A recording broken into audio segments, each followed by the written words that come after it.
coming to this august gathering present here. We're glad to see crowds in such huge numbers pooling in for this session.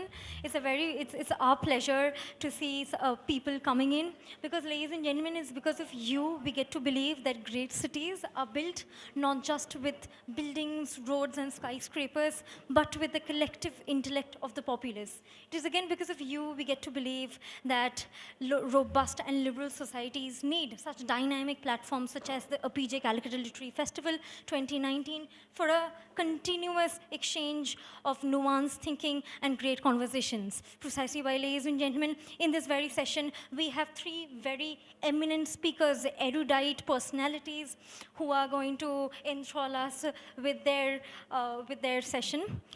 We, of course, have John Zabriskie here, who is an author specializing in South Asian history. He has worked in India as a diplomat, consultant, tour guide, and foreign correspondent. Zabriskie's latest work, which is interestingly titled as Jaduwalas, Jugglers, and Jinns, The Magical History of India 2018, traces the evolution of India's conjuring traditions from the realm of the gods to the domain of daily ritual and popular entertainment. I'm sure it's going to be quite an amazing read for all of us. Next, of course, we have Mr. Jayant Kripalani. We're happy to have you back again since yesterday's session.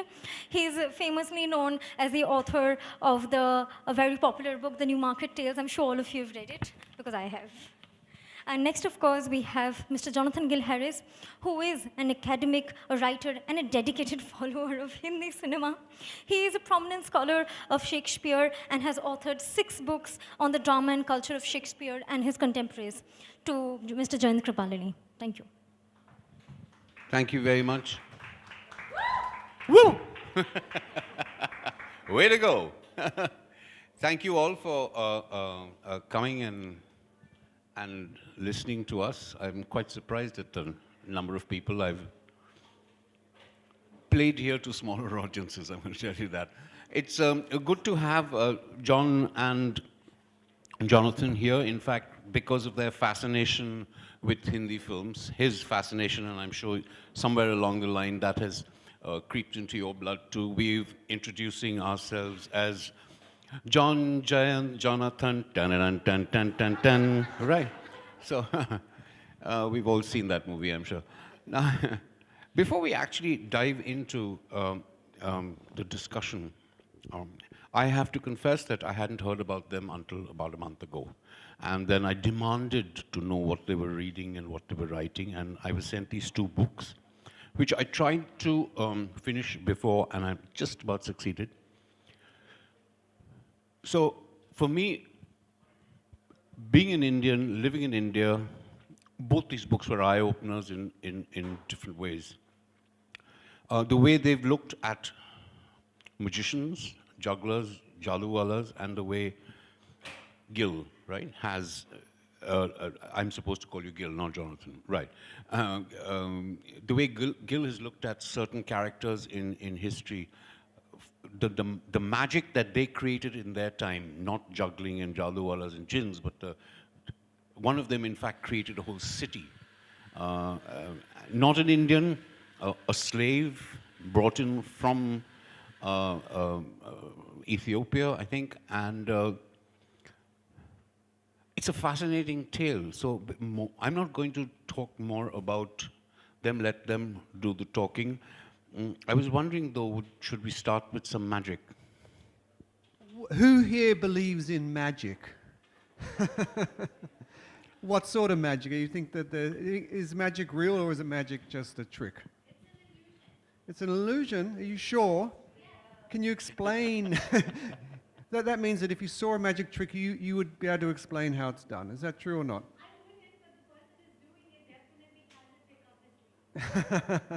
You see, I came into this, when I started writing this book, I was a total skeptic.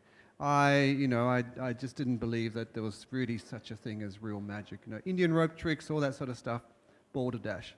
And then I met David, who was kind enough to do a magic show at my launch here in Calcutta in early October, that PC Sorkar Jr. Did the official launch of the book. And I asked PC Sorkar Jr., could you make the book appear magically? And he said, no. can't do that sort of magic. It's a sort of, well, he didn't actually say that, but, you know, like his father, you know, he liked big, huge stage sensations, and the whispers around the magic community here in Bengal is that he actually wasn't that great a magician. So, you know, that was probably one reason why P.C. Sorkai Jr. didn't make my book appear magically. But David stepped into the breach and did a wonderful thing. So he's just going to, you know, he would just do one very simple trick just to break the ice, lighten the mood. I know some of you have been to some rather depressing sessions about freedom of the press and the Me Too movement and so on. So we need something to lighten up the, the thing. David, over to you. All right, thank you so much, John. I'm not going to be using the microphone. All right. So I'm going to try and stand here so we've got so everyone can see. Won't fall off stage. What I'm going to do is my version of the Great Indian Rope Trick. Everyone's heard of the Great Indian Rope Trick? Yeah. Well, this is a little different. It goes like this. I'm a Great Indian. I've got a few pieces of rope, and we're going to do a trick with it. We've got 3 pieces of rope, in fact, to be precise. Oh, don't be so naughty. All right, we've got the long piece of rope. This is about the size of me. Ma'am, could you examine the rope? Hold on to it, pull, make sure it doesn't stretch, doesn't come apart. We have the medium-sized piece of rope. This is about the size of my leg. Can you examine the rope? Good, give it a nice pull.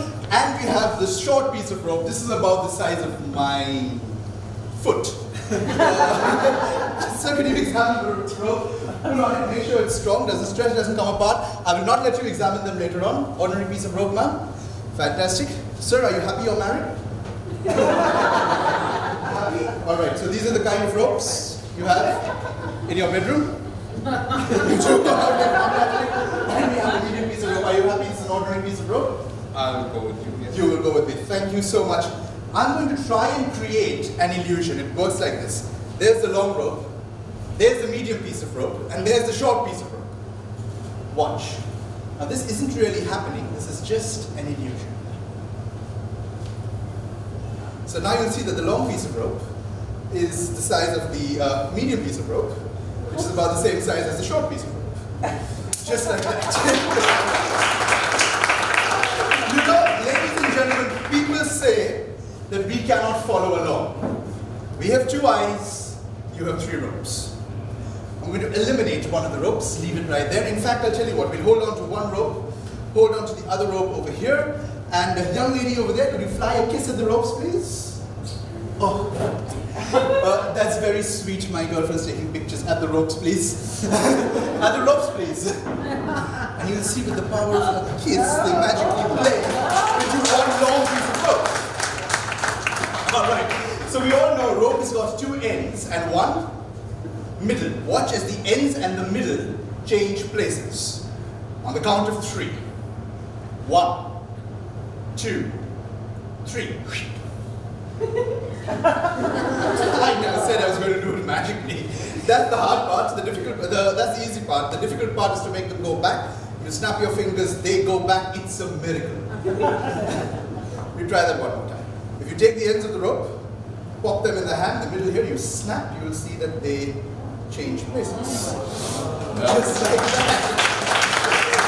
Thank you so much. We will do that one more time, but this time in slow motion. Watch the ends as they go from one end to the other end in slow motion. Watch in slow motion. Just like that. Thank you. Thank you. I see a stunning silence. You will see. Trickery was that magic? Come on. All right. Thank you, David. But now we've got that. All right. Thank you very much, David. Thank you so much.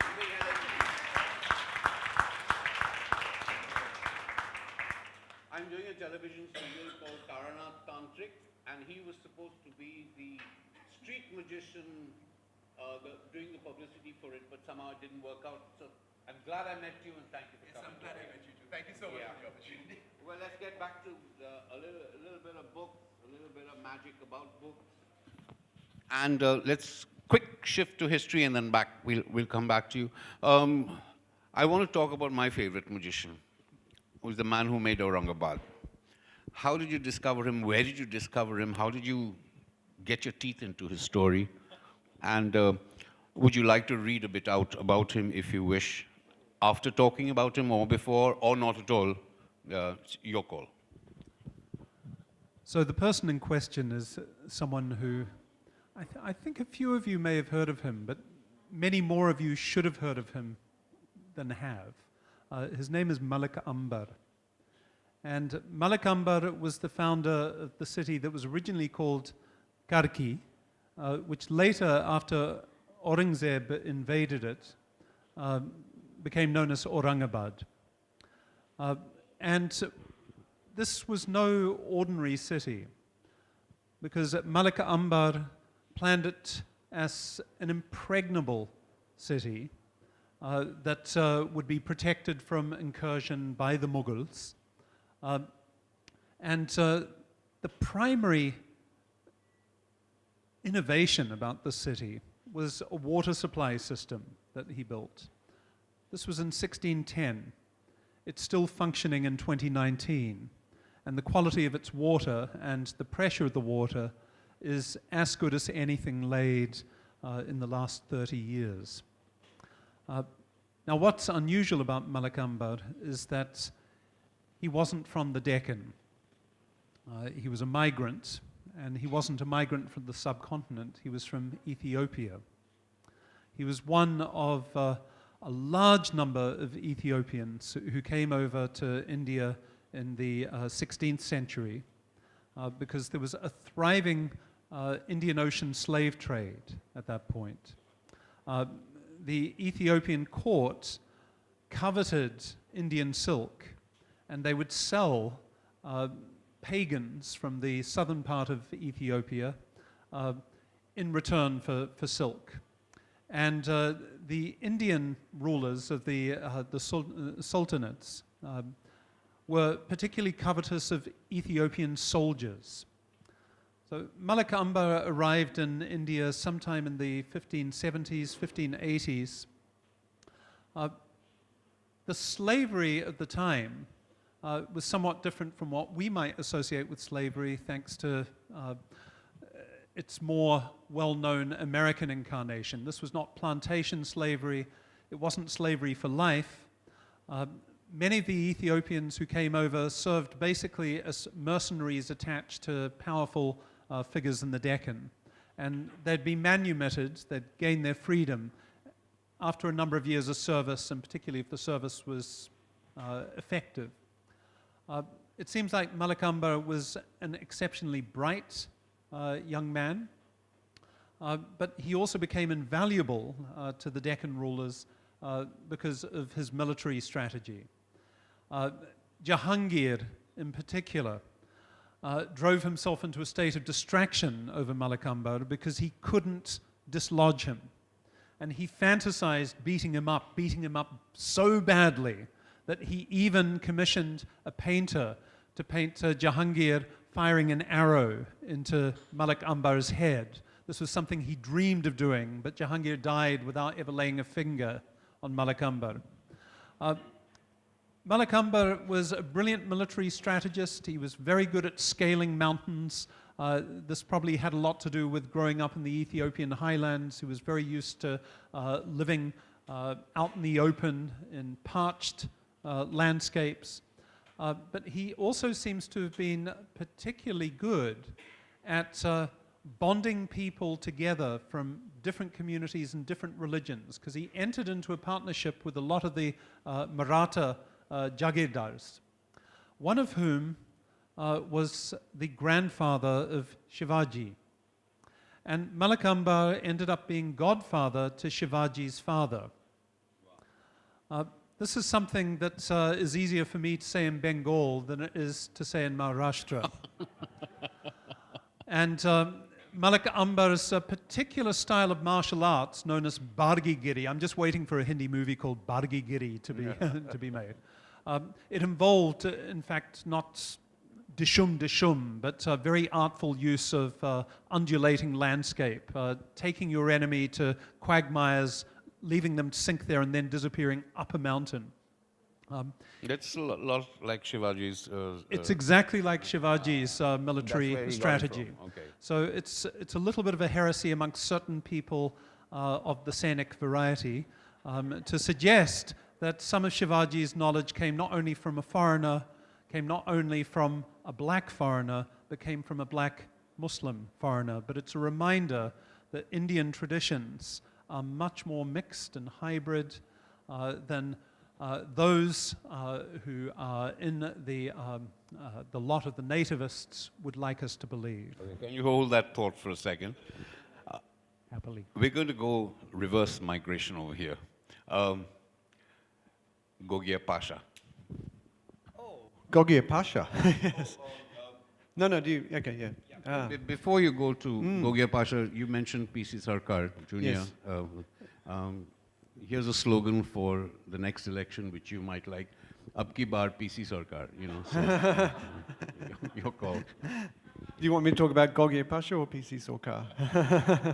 maybe Sarkar, because he was, well, he's Bengali, of course, and he was a very interesting character. Called himself the world's greatest magician before he'd actually ever left Bengal. Okay. This is PC Sarkar Senior. Okay. So PC Sarkar, if you'd ask the family about him, they would say that, yes, he was a seventh generation magician, born in what is now Bangladesh, a small village in the north. In fact, he was a first generation magician. He, according to what I know, he got interested in magic like a lot of these magicians did by seeing a troupe of Jadwalas, or Madaris, whatever you want to call them, Jadugars, performing, and became fascinated by what they were doing and decided that he would learn some magic. He was actually a brilliant mathematician and graduated in mathematics here in Calcutta. But he decided that he would that magic was his passion, and that's what he would do. So he there was already, so first he started calling himself India's greatest magician.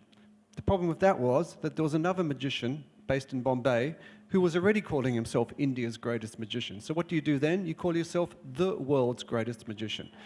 Now, as I said, he started calling himself this before he'd really even started touring India, let alone the rest of the world. So, he had no real basis to call himself that, but it worked because, the engagement started piling up. People started, asking for him to perform. He did make one tour, overseas tour, before the Second World War broke out. And then when the war broke out, he actually did his utmost to cultivate traveling Western magicians. So what you had during the war was something called the United Services Organization. There were tens of thousands of troops from America and Canada and England, Australia. Most of them, a lot of them were stationed in Calcutta, a lot of them up in the northeast, China, Burma, India theatre, you're talking around Dibrugarh and so on. And and magicians were sent out among other entertainers to entertain the troops, to keep them, they weren't always fighting, they needed something to keep them going. Sarkar cultivated those magicians very closely. He was a master publicist, okay? So he really knew how to publicize, himself. After the war finished, those contacts paid off, and he was invited to a magic convention in Chicago. This was 1950. There was over 1,000 of the world's best magicians at this convention. And by then, he'd perfected his sort of trademark costume, which was a turban with a fake emerald or something in there, and the gold sherwani and trousers and the curly-toed shoes. And he strode into the convention, calling himself the world's greatest magician. And of course, all the other magicians there just sort of went, who is this guy? The press loved him because he was exotic. He was, he personified the Orient. He was something different. Anyway, he made a major faux pas when there was somebody like David performing on stage, he actually called out from the audience and accused him of cheating. Like he said, "Oh, I know how that's done. That's just you've just cheated or whatever." So that you just don't do that, okay? In that sort of a setting. And it divided the magic community. Most of the magicians became his detractors, criticized him for doing that, and also took issue with the fact that he was calling himself the world's greatest magician. They were basically saying, well, that's something that you have to earn. You don't call yourself that. I mean, there's lots of great magicians here who are actually much better than you. And his first trick, which was a blindfold act where you bandage your eyes with bandages and you read at random from the book.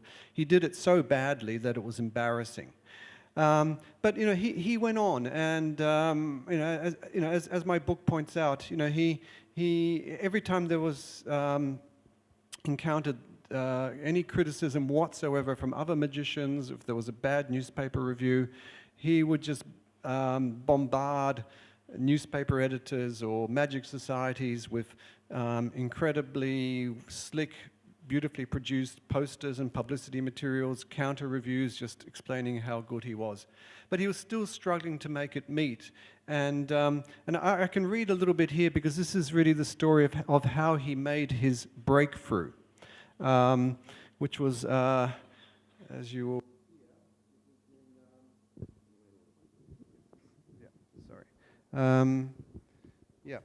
Okay, I'll just read. This is a very short passage.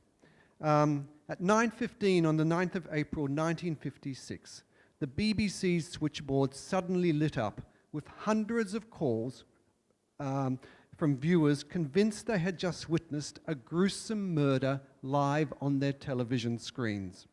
A mysterious-looking Oriental magician had put a 17-year-old girl in a trance, laid her on a table, and sliced her body in half with a massive buzzsaw, as if she were a slab of meat on a butcher's table. To prove there was no trickery involved, a large metal cleaver was pushed between the two parts of her body. It was meant to be the climactic finale of that evening's top-rated panorama program, but something appeared to have gone terribly wrong. When the magician rubbed his assistant's hands and tried to revive her, she did not respond. As he shook his head and covered her face with a black cloth, presenter Richard Dimbleby stepped in front of the camera and announced the program was over. As the credits came up, the phone lines at the Lime Grove studios went into meltdown. Breaking into the Western magic scene had been a struggle for PC Sorcar. His recent Paris season had been poorly attended and panned by the critics. At best, the reviews were short, salty, and a little sarcastic, one writer noted.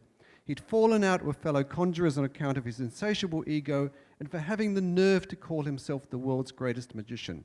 He was accused of stealing most of his tricks from other illusionists, and his blatant attempts at self-promotion had earned him nicknames such as PC Boxcar and the Princely Parader. To rub salt into his wounds, The Stage, the leading entertainment newspaper in England, mistakenly referred to him as a Pakistani illusionist. To the West Bengali, it was all a conspiracy, tinged with a good deal of racism. This was a battle of East versus West, a tussle over whose magic was superior and who was the best performer to represent India to the world. There was room for only one Maharaja of magic, and no one was going to stand in his way. So basically, he had deliberately, he was a master of timing. And so he deliberately left his assistant sliced in half on live television, knowing that, people would think that this was, he'd really murdered her, and, the credits would come up, and it worked. After that, his London season sold out, and he never looked back. That's the story that I was looking for. And coming back to your guy,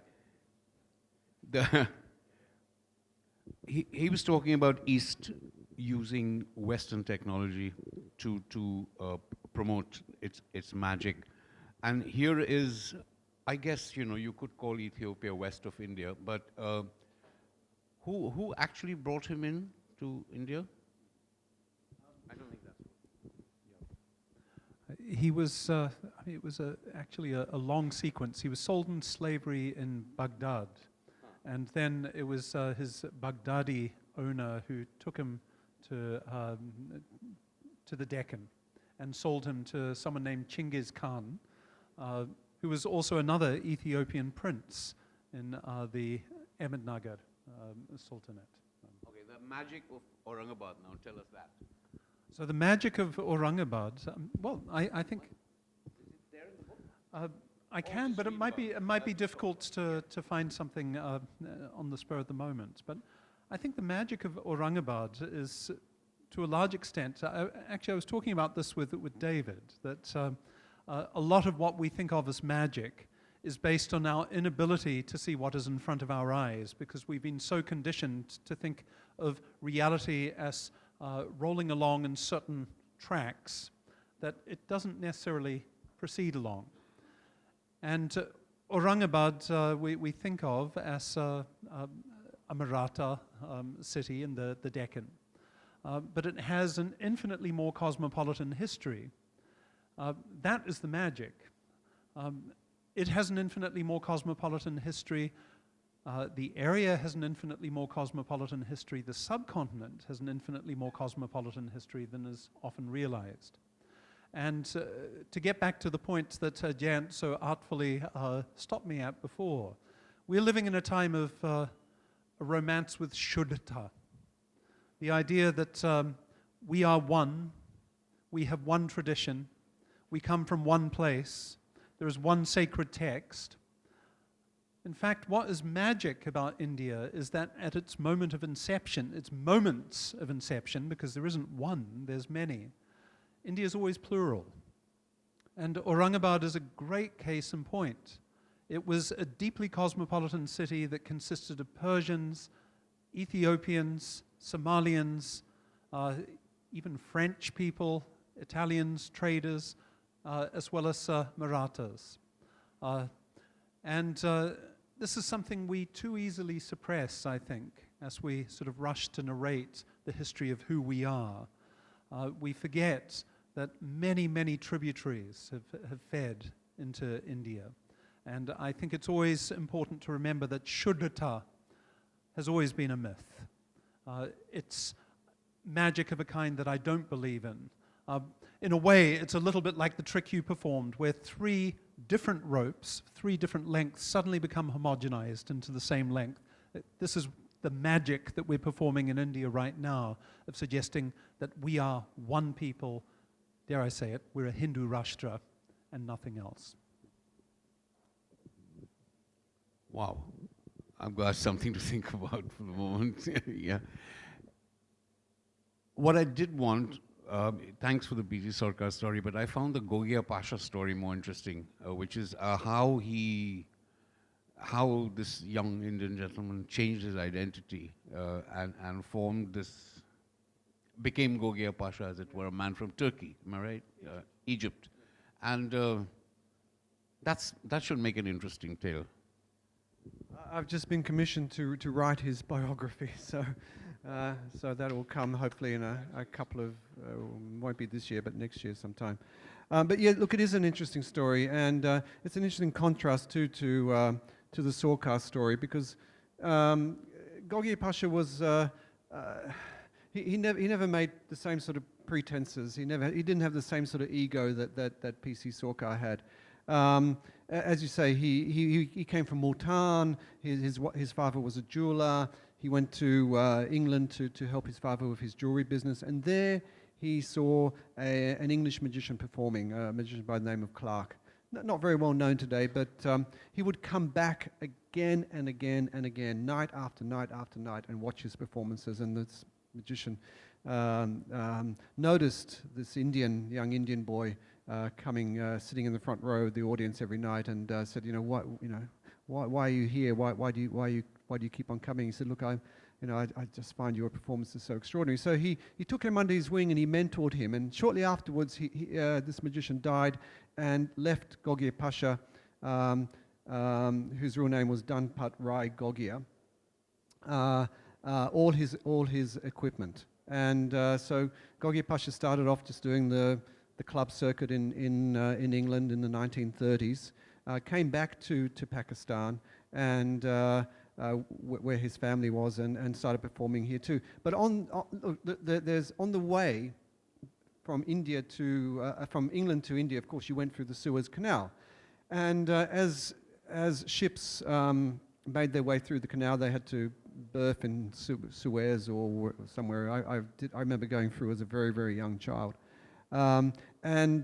These Egyptian street magicians would hop on board and do magic tricks. Probably something similar to what David did, but I'm sure not as well. Anyway, and they called themselves the Gilly men.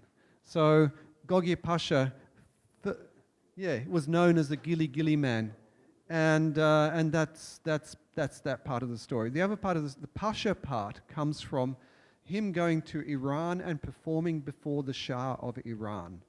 And the Shah of Iran was so impressed by his magic that he bestowed this title of Pasha on Danpat Rai Gogia. So he became Gogia Pasha.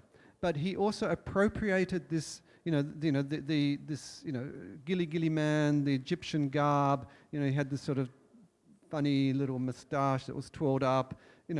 Big,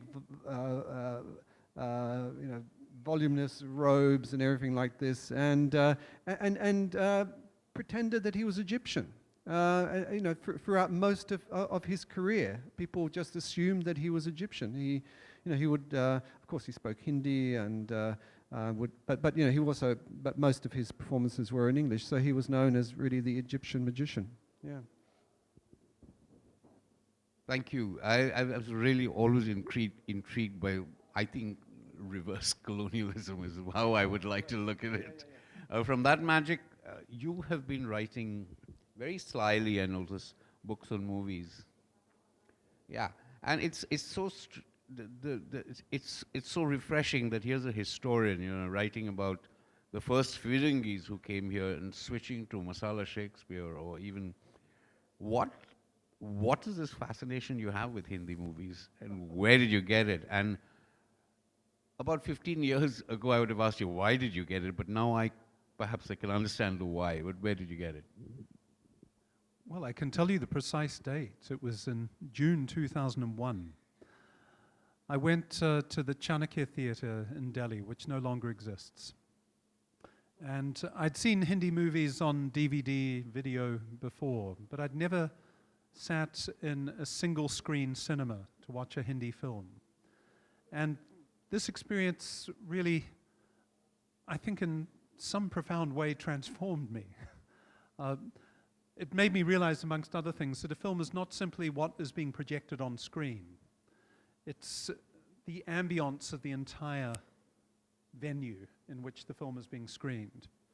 So the film I saw was Lagan. And it was already something of a new experience for me walking into the cinema, because the Chanakya, if any of you have been there, you'll remember it was an absolutely huge venue. We paid more money than the people standing in front of us because they'd paid a pittance to sit in the front seats. We paid for slightly better air-conditioned seats in the balconies. And at that point, I'm a Shakespearean. I was thinking, this is vaguely familiar. This reminds me a little bit of Shakespeare's Globe Theatre, in which day workers would pay just a penny to get into the theatre. Slightly better heeled people would pay an extra penny to sit in the first balcony. People would pay an extra penny to sit in a higher balcony. And people would pay £10, a fortune at the time, to sit on stage with the actors, not to watch the action, but to be seen themselves. See the expensive clothes I'm wearing? That's a hi, how you doing? But this meant that we often think of Shakespeare's craft as one that emerged fully formed from his genius. It's in fact a craft that was to a certain extent demanded of him by the conditions of performance. Shakespeare had to write plays for a mixed audience. So I filed that away in my mind as I was going to the Chanakya Theatre. I was thinking, wow, this audience is substantially different from the circles that I have been hobnobbing with in Delhi, which were at that point entirely Anglophone, middle class, upper middle class. And the film started, and I, of course, couldn't understand a word of Hindi in those days. But in a way I didn't need to, because the film, in its sort of very operatic fashion, communicated its story with crystal clarity. And of course, the result was never in doubt. You always knew that Amir Khan was going to hit the winning six. But when he did, of course, the people in the cheap seats rioted. They jumped up on their seats and started screaming and dancing and singing. But this was a continuation of a performance that was happening off-screen that had begun from the moment the film started, when Amir Khan first appeared on screen. It was the first time I'd ever seen coins flung at a screen. And again, it reminded me something of the conditions of performance in Shakespeare's time. Shakespeare didn't have his plays performed in the dark. He had to contend with a very noisy audience who were often talking back. This is why the clowns in Shakespeare's plays had extraordinary license to improvise and talk back to the audience. Even actors playing deeply serious roles would often interrupt their lines in order to talk with an audience who would get restless, who would give on-the-spot judgments, 2 thumbs up, 2 thumbs down if they didn't like what they were seeing. And it occurred to me there is something Shakespearean about Lagan. More than that, no matter how escapist and ridiculous what I was watching seemed to be, a story of a man from a village, a poor villager who looked like he'd been working out all his life in a gym, but still, he was a poor villager, an Aam Admi who was going to stick one in the eyes of the English, coached by the sister of the evil local British officer who'd imposed triple Lagan on the village. It was all improbable. But on the other hand, there was something about the film that was holding up a mirror to the audience in the Chanakya Theatre. It may have been a distorted mirror, but look at that cricket team. It was Hindu, Muslim, Sikh, even Dalit, with a woman coach. And when Amir Khan started singing, "O mitwa, sun mitwa, tujhko kya dar hai re, ye terti apni hai," I was bowled over. I didn't understand the words, but I knew what was going on. There was something incredibly inclusive about the embrace of this film. Of course, it was ridiculous in some ways, and the vision of inclusion was an utterly improbable one. But at the same time, it was speaking to a desire for pluralism that was embodied to a certain extent by the collectivity in the audience, no matter how unequal the people were there. There were Muslims and Hindus in that audience, and Christians and Jews and Sikhs. There were people speaking Punjabi, there were people speaking Hindi, there were people speaking English. All of this was somehow captured by the film. And I think at that moment, I fell in love with India. And I fell in love with an idea of India that I fear is increasingly under threat, not only because of the rise of the multiplex that has resulted in very different types of films and very different assumptions of who audiences are and how they should behave. Audiences have become much more westernized, at least in Delhi, in terms of their protocols of behavior. But to return to the theme of magic, the magic of a collectivity asserting itself peacefully as a plurality in that moment, in dialogue with Lagan, that's what I fell in love with. I hope it's not gone for good. The masala film, I think, is disappearing as a genre, partly because of the rise of the multiplex, partly because of this utterly ridiculous romance with Shuddha, with singularity, with purity that seems to be going on all over the country right now. But I'd like to think masala in the sense of mixture, not just as a movie genre, but mixture as an ideal of what we can be living with difference, living in difference, is something that can't go away. Because as the stories of Aurangabad and the various other Farangis I talk about here make perfectly clear, India is inescapably mixed.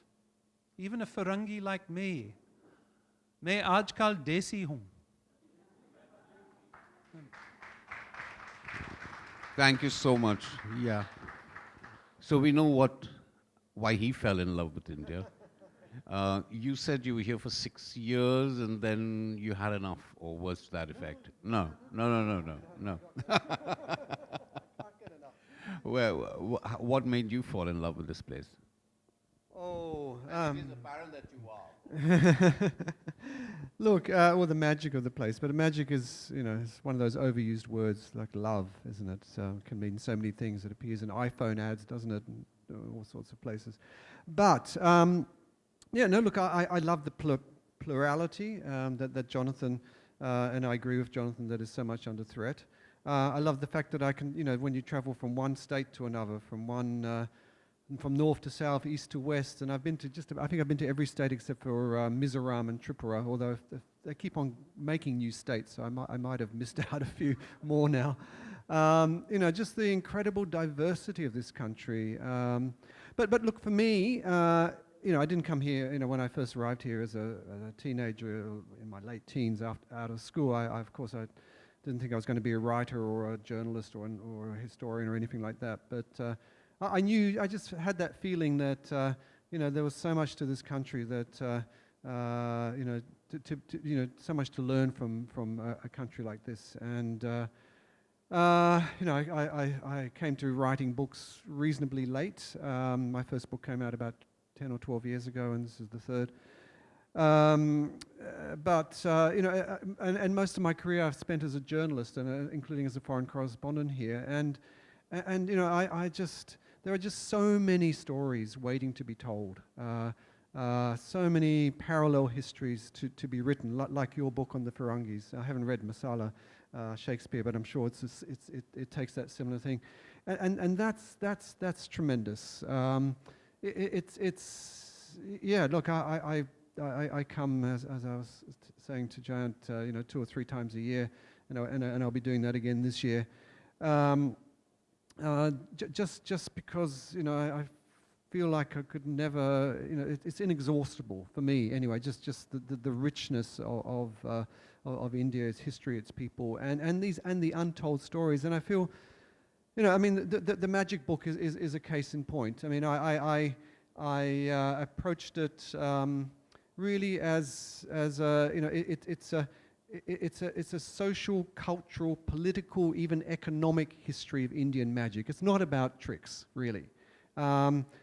Motilal Nehru appears in the book. Subhash Chandra Bose, Madame Karma. You can't tell the story without telling the story of their association with Indian magic.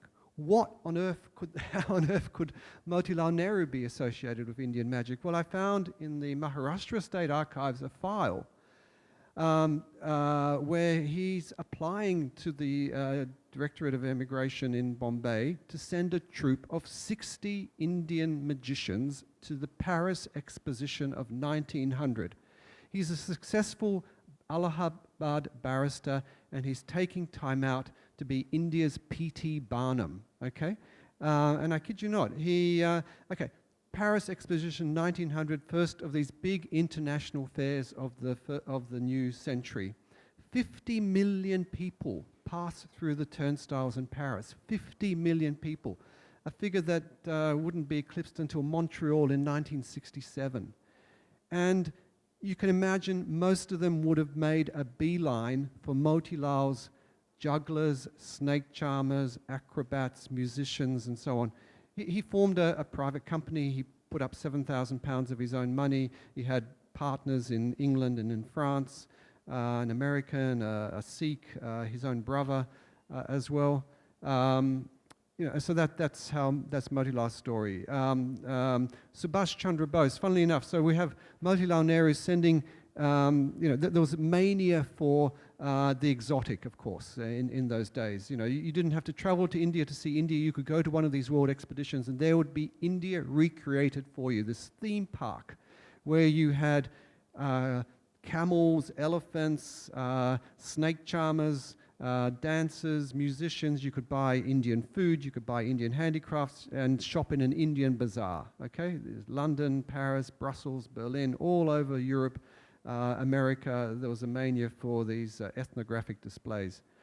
25 years later, another of these entrepreneurs, a guy by the name of Hagenbeck, is advertising Indians at the zoo, okay? Now, this was taking things a little bit too far because this was a zoo in Breslau in Germany, and there were, alongside the animals were Indians performing, okay?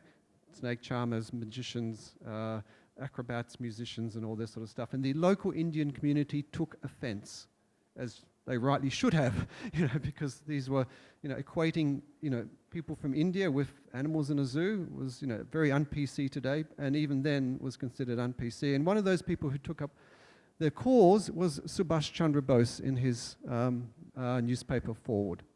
Madam Karma comes into the story because one of the most famous Indian magicians of the early 20th century, someone that nobody here would have ever heard of, Amarnath Dutt, who took the stage name Linga Singh, after, it's a long story, but after being duped into going to New York by a man who posed as a prince from Baluchistan, but was actually a curry cook, and Amarnath Dutt was recruited to be a kitchen hand and then dumped in America.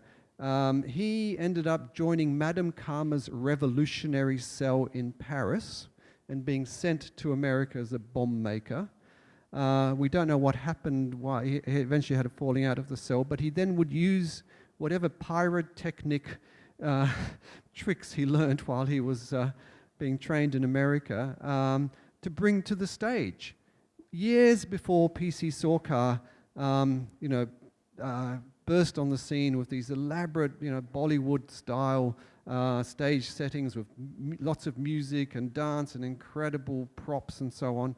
Linga Singh, who no one here I'm sure has ever heard of unless you've read my book, was doing this in England, Europe, America. He was the most famous Indian magician of the early 20th century and now almost forgotten. And nearly didn't become a magician. He took this detour as a revolutionary, and the rest is history. So there's a lot more. I say it's a story of East meets West, because Western magic was very heavily influenced by Eastern magic, but it's also a story of East versus West. So you had this, this falling out that Sorcar had with his Western peers, for instance, and this battle over whose magic was better, and that Sorcar was determined to win that contest. Hard to top that. That's an act that's very hard to follow. You write about these special people. You write about the magic of people. You write about exceptional people in Firangis, in your book, people, as I said, who create cities. My books are very limited to writing about very ordinary people and how lovely they can be. So, but when I hear your stories, sometimes I think, my God, I wish I had the depth and the scope and I wish I had your horizons. I wish I could look at this country differently. Thank you for that. I think we are kind of close to, are we close to, yes we are. Any questions for either of them? Actually, frankly, I'm a little annoyed that you guys deserve an hour each, not this kind of sharing of time. There's such a wealth of material in your books. So anyway, any questions for either of them? God, you're really good at explaining things, aren't you? Yes? Well, shall we call it a day then? Or would you like to add something since we have 5 minutes? No? Okay. I think we'll take a chai break then. Thank you very much. Thank you for being patient and attending this. And a big hand to the two gentlemen here, and a slightly littler hand to the gentleman with the robes. Thank you so much, David. Well, I'm sure all of us did enjoy this session. It was quite mystical in my opinion. We've spoken a lot about tricks, tricksters, and jadubalas, and we also got to witness someone performing that art form. At the same time, ladies and gentlemen, we've had someone, a cinephile, just like me maybe, who gave us numerous insights on the movie Lagan and how it was a symbolism of a pluralistic India we probably don't get to see these days. Therefore, I'm sure all of us did have an amazing time. I'm sure all of us will also come back for AKLF 2020. With that, ladies and gentlemen, I, of course, will have to conclude this session because the next session begins in another 20 minutes and we'll have to make arrangements for it. However, I must say that all of you, you've been quite an audience. It's always a pleasure to have audiences such as you, because it is because of you we get the pleasure. It is because of you that we get the desire to continue with such literary festivals. And it is also because of you we get to believe that such liberal and robust societies need such platforms for the exchange of such nuanced thinking and great conversations. It is again because of you that we get to believe that great cities are built not just on buildings and roads and skyscrapers, but of the collective intellect of the populace. Therefore, ladies and gentlemen, a huge round of applause for all of you.